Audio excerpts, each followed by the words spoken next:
of all the things in the world, of all the things that a human being can do,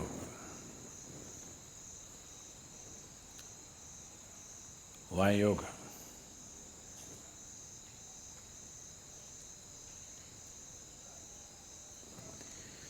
Everything that human beings can do is essentially an expression of who they are. Somebody sings a song, somebody dances, somebody writes a book, somebody paints a picture. Whatever else we do is an expression of who you are. You may be conscious of it, you may be unconscious of it, but still everything that you say, everything that you do, everything that comes out of you is essentially an expression of who you are.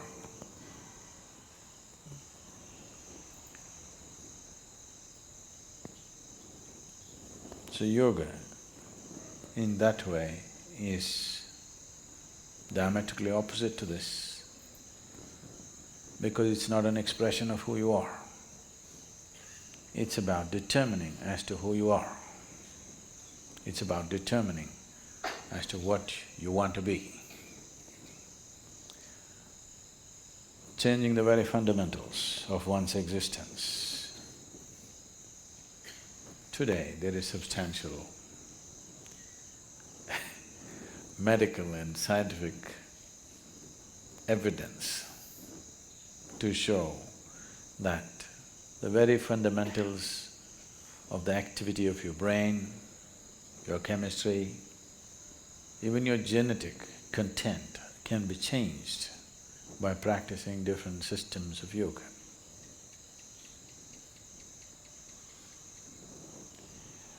This needed no confirmation because we've always witnessed this.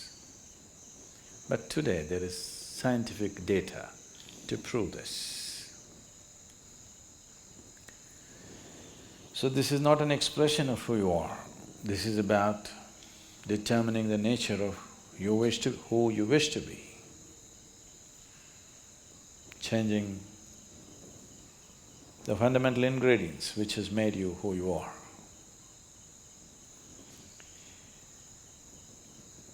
So yoga as a system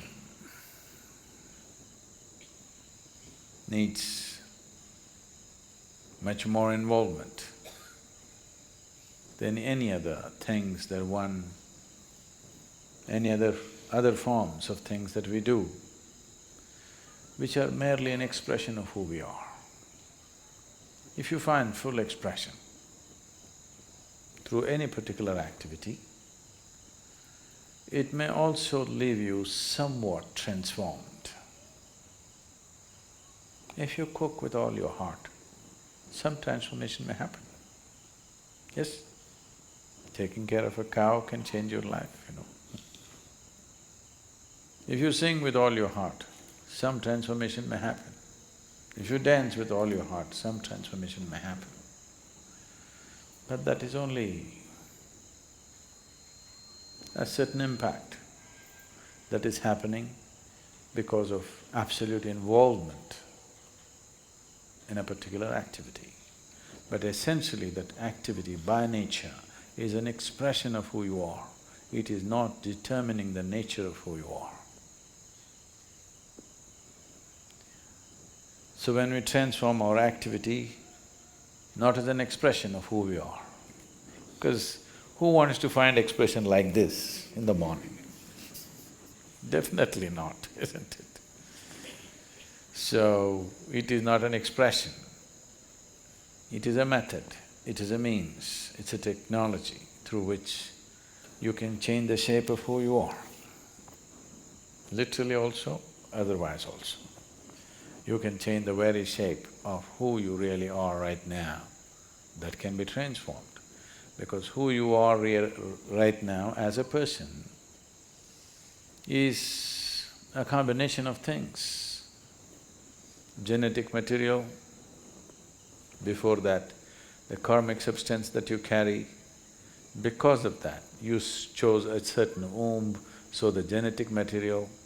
And since the moment you were born, whatever kind of impressions that have gone into you in the form of variety of experiences, situations, thoughts, emotions, relationships, associations, whatever else you have imbibed, all these things make you a certain kind of person. When you say, I am a certain kind of person, what you're saying is, I have this kind of compulsions. When you say, I am this kind of person, what you're saying is, this is the kind of compulsions that I identify myself with, so I am this kind of a person. People, it's a very Western thing, but it's very much there in India today, because a lot of Indians are far more Western than West. If you go all the way west, you come back to India. So they are much more Western than Westerners are today. So people say, I'm a morning person, I'm an evening person. So what they mean is, morning, I cannot wake up in the morning. That means I'm an evening person. I can't stay awake in the evening, so I'm a morning person. Not only that, people… it's going far, some are BlackBerry people, some are Apple people.